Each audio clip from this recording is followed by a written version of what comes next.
This week on The Grind, team members Tim Noe and Bill Wilroth traveled to Leeds, North Dakota to join waterfowl sage Rick Darling. It's a lifestyle for the rough and rugged kind. The tougher the game, the longer the pain, the better the ride. We do what we can to stay ahead, cause the modern world wants us left for dead. You better believe as long as we breathe, the sun's gonna rise.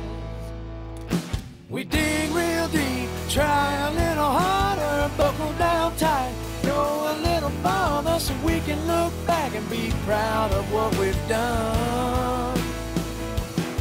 Sometimes we gotta work under the gun, don't sweat the battle, make sure the war's won. Keep on keeping on, cause the bottom line, it's a labor of love we call the grind.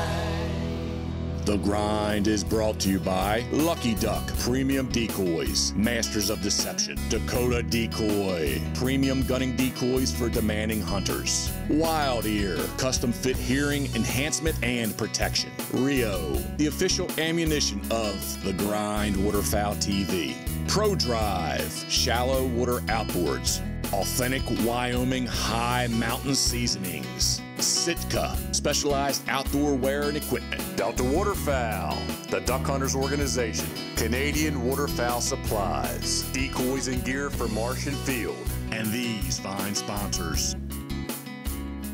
Located 30 miles to the west of Devil's Lake on U.S. Highway 2, the small farming community of Leeds historically was used as a stop between Devil's Lake and Minot for the Great Northern Railway's transcontinental route.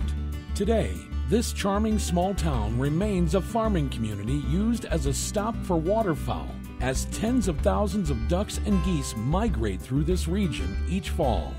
When The Grind arrived in Leeds, the entire community was in the middle of a large banquet for the local wildlife club. With an attendance that might have surpassed the town's entire population, several $1,000s was raised to benefit local conservation and hunter recruitment efforts. Now the question, why does The Grind spend so much time in this area of North Dakota? This region has long been a destination for waterfowl hunters, referred to as the prairie pothole region. This landscape not only raises a large percentage of the nation's mallard population, but also stops migrating birds in the heart of the Central Flyway. Due to the last ice age, the farmlands surrounding the community of Leeds have extremely fertile soil and ample wetlands that range from small, temporary, and seasonal marshes to large lakes that are used by both ducks and geese. Add all of these factors together, and you end up with a perfect storm for waterfowl. Now let's join Leeds resident and waterfowl guide Rick Darling as he scouts out a great spot for the guys in the morning. We're up here in north central North Dakota, roughly about 60 miles as a crow flies from the Canadian border. I guide out of the small town of Leeds. The ducks that are here, we've had a little bit of a migration. We've got some new ducks in, not a lot. Most of the ones we are hunting are the locals, so we've got them pretty well educated. We're killing both geese and ducks, but it seems like that's what you need to do, is just give them a bigger presentation, in my book, is to kill the ducks right now after they've been bounced around for 20 days and been schooled on every situation. I usually don't sit, when I go out scouting, I put on roughly between 100 and 150 miles a night. When the birds first start moving in the evenings, and I'll follow the first few bunches out away from the lake and wherever I'm at, just keep moving. And then once I get to be the last 45 minutes before, towards sundown, I'll kind of have my mind made up with a couple of areas that I want to target. It's an important aspect of it is to see where they're going back to roost for the night. One thing with mallards, if there's a little pothole or anything like that that's close by where they're feeding at, they'll usually come from water and they'll dump into those little potholes, and that can make for some real exciting hunting. We are in Leeds, North Dakota. We are starting our 2016 hunting season here.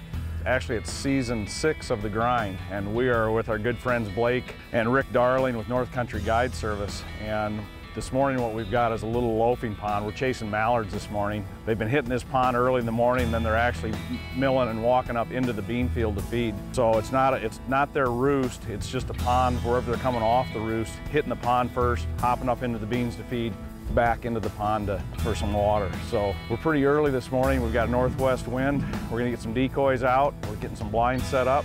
We're gonna give them heck here on the first day of the 2016 season of the grind.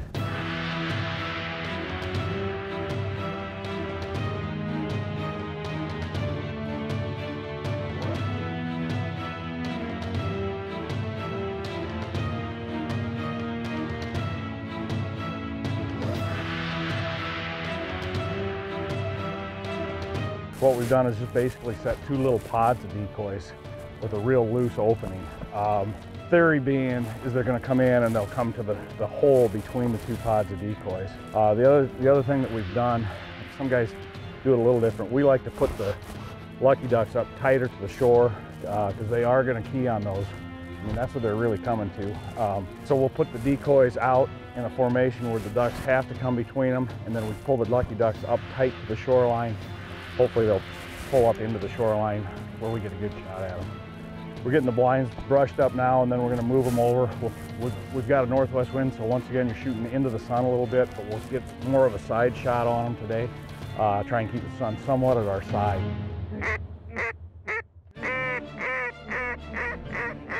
Every year we've started a tradition where we come to the Leeds area. It's just kind of our first stopping ground for the start of the grind. It's an awesome area. Delta Waterfowl has nesting grounds not too far north of us here, actually. I think within 20 to 30 miles is where it really starts. It's just an awesome area. What they explained to me at Delta was this is the first corn that the ducks and geese see as they come on their southern migration. The corn line starts about 20 miles north of here, so it's the first taste of corn these birds get. So they tend to stall out here, beef up a little bit before they head south. Kill a boy. Great color. Good boy. First official Drake mallard of the year for the grind crew. One thing that's really important to us is for us to be able to share the hunt with individuals that we truly respect and appreciate, and Rick is one of the top individuals that we hunt with. Just a great guy, really respects hunting, the tradition of hunting, and does a lot for the sport. Associating ourselves with people like Rick is extremely important to the grind.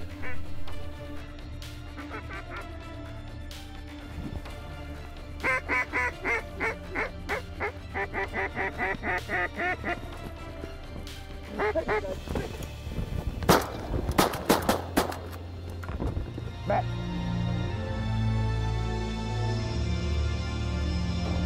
We've had a couple flocks come in already this morning, which has been good.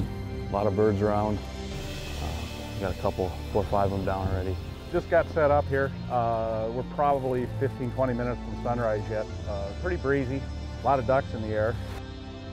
Yeah, we're hunting resident ducks here. There's a duck factory right in prairie pothole region in North Dakota, but there are a boatload of ducks around. You know, they've been hunting now for about 3 weeks, so you got to be careful on your decoy setup. Make sure you're hidden really well is the most important piece.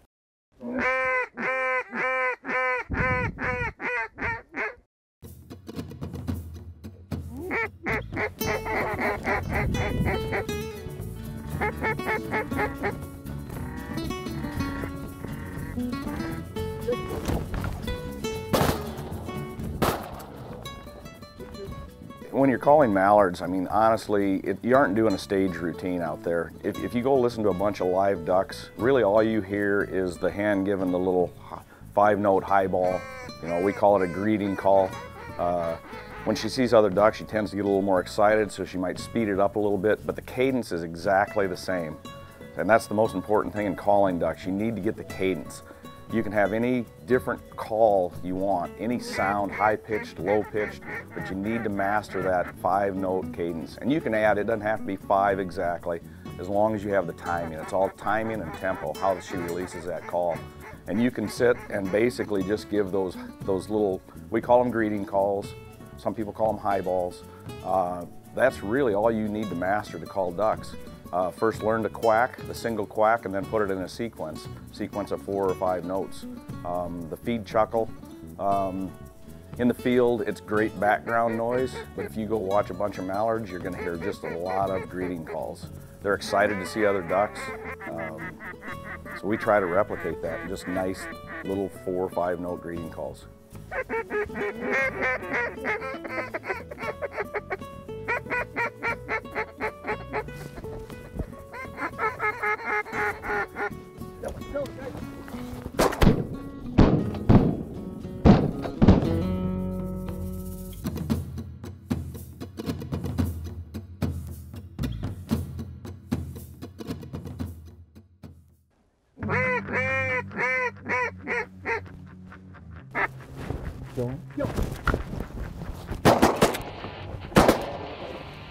First day we started out in a nice pothole. It was a little larger than what maybe we traditionally would hunt from a pothole size, but we had a lot of birds working us. They just weren't coming down in the shooting range. We were getting bunches of 3 and 4, but we weren't getting any large groups of mallards to come in.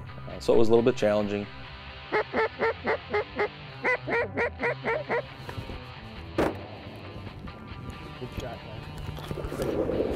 Yeah, this is Max. He's a British lab. He came from Ireland. Southern Oaks kennel dog. This really is his second duck hunt. He came from Ireland. He's a 4-year-old, so this is all new to him, but he's doing a really good job. He's very steady, listens, but he's figuring this whole duck thing out yet. We moved the decoys a few times to try and get ducks to land better in it, and it helped a little bit. And so it was still a challenge, but we had a decent day of hunting. Well, we are on day 2, and what we're doing this morning is we've got a combination duck and Canada goose hunt. So they're calling for a southeast wind. That's what we're setting for. Right now it's blowing a little out of the northwest, so we've got our bases covered. If it stays northwest, we just swing a few decoys and we're good to go. We've got our Dakota decoy spread set up, and then we've got our Lucky HDs running for ducks on remotes. And then we have a new product too for this year, the Flocker rotary machine. You can put anything from socks on to our air luckies. And they work really good for ducks. And then also come snow geese season. It's a very effective tool to use. So we're excited about having the Flocker going this year. The second day here, we did a field set. Rick had spotted or scouted the field the night before, and it was chock full of birds. I mean, it was full. So we set up basically the same area they were. We got on the edge of a slough so we could get a better hide. They're seeing some new birds in the area, but it's mostly local birds yet, and these birds have been chased hard here for about 2 weeks. So they're a little call shy, they're a little decoy shy, and as mild as these temps are, I think majority of them are going out once to feed, which up here right now appears to be an evening feed. And by evening, I mean right at sunset, so it'd be almost impossible to hunt them. We ran into a little bit of weather issue here again, and we shot a few birds, not a lot of birds, they just didn't move. It's like we're bringing this pattern back with us where we traveled last year. If you remember, it was everywhere we went, the weather changed, and we were in short sleeve shirts a lot. Well, we still have not had a real cold front come through here.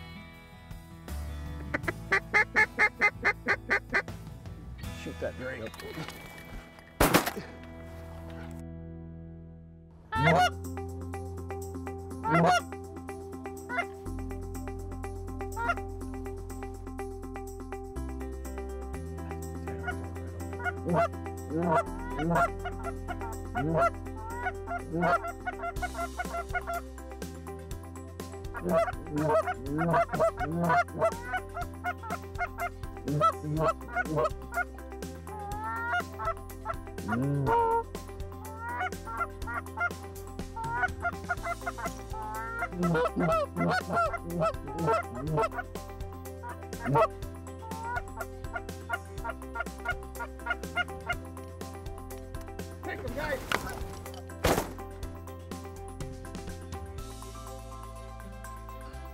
Attaboy, bring it here.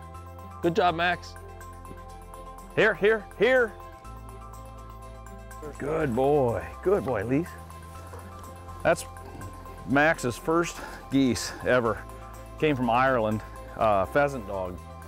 And of course we dropped 2 of the biggest geese I've seen all year. It'll be a learning curve for him here, but he's getting onto it. This was a pretty cool trip for us. We have a dog from Southern Oaks Kennel, Barton Ramsey, furnished us with Max, and I tell you what, everyone who sees this dog, you fall in love with him immediately. He's a British Lab. He's 4 years old, and he's only been in the States since July, mid-July, and I got him early August. So whoever trained this dog did a remarkable job. Barton kind of fine-tuned him before he came to us, but it's the steadiest dog that anyone's ever seen, including Rick, who he hunts year-round with multiple clients that bring dogs in. And this dog, as you'll see, I mean, he sits and he is steady until you holler his name, and then boy, get out of his way because he's all business. But you'll see Max all this season on the grind, and I think everyone will agree that this dog is pretty remarkable. We're pretty lucky. Yeah, Max is going to be very hard to send back to Barton down at Southern Oaks Kennel here at the end of the hunting season, but I'm pretty sure we'll see him again. We're here at a field, and the closest small town in North Dakota is Leeds, North Dakota, about 6 miles that way, right in the center of what we call the drift prairie. This incredibly productive habitat. You can see it's intensively farmed, lots of wheat and canola being grown here, but lots of wetlands. Many of these wetlands, I should point out, are protected by our duck stamp dollars, perpetual easements. The reason they're still wetlands and it hasn't been converted into all agriculture is that somebody came in the 1960s and 70s and paid the farmer to protect that wetland and never drain it. This is a high production area. So this area would have 100 pairs per square mile. Let me point out, it's a high production potential. 100 pairs will settle here, but because we're in a landscape where 5% of the landscape is grass, there's not much nesting cover. So the predators can run amok out here. You can have a high density of predators and they'll find the vast majority of nests. So without predator management, this landscape would produce around 5 to 10% nest success. So that's why I say high potential, and it does in fact have high production because we are trapping this particular site. So when we trap it, last year on this field we had 67% nest success. So most of the eggs are hatching and producing ducks that are going to fly south. The prairie pothole region is actually about 280,000 square miles. It's a big area. It's in the north central United States and south central Canada. About a third of it is in the US side. The other 2/3 is in Canada. It sounds big. It's 275,000 square miles. That's big. That's bigger than the size of Texas. But it covers a relatively small area of the total area that ducks breed in. That would be a huge area, all of northern Canada, Alaska.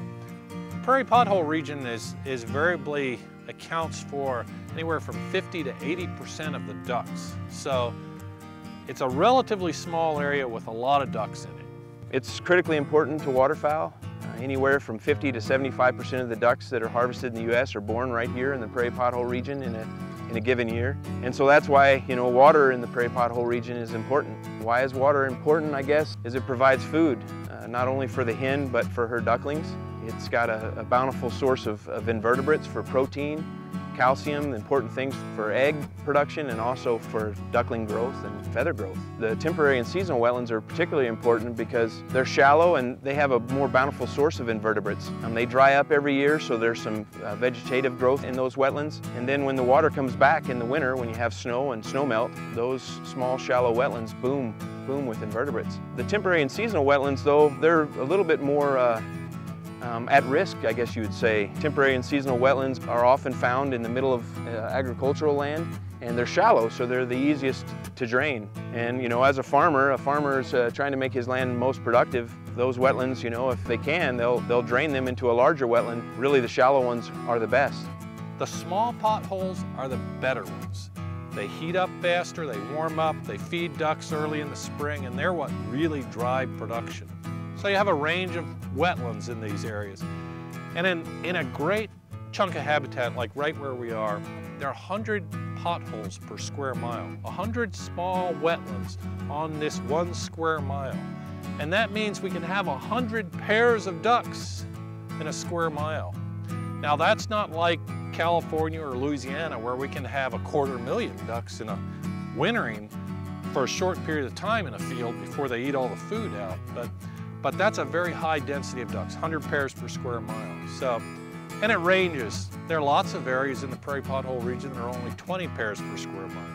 So we tend to work in the high density areas that are spaced out variably throughout North Dakota and prairie Canada.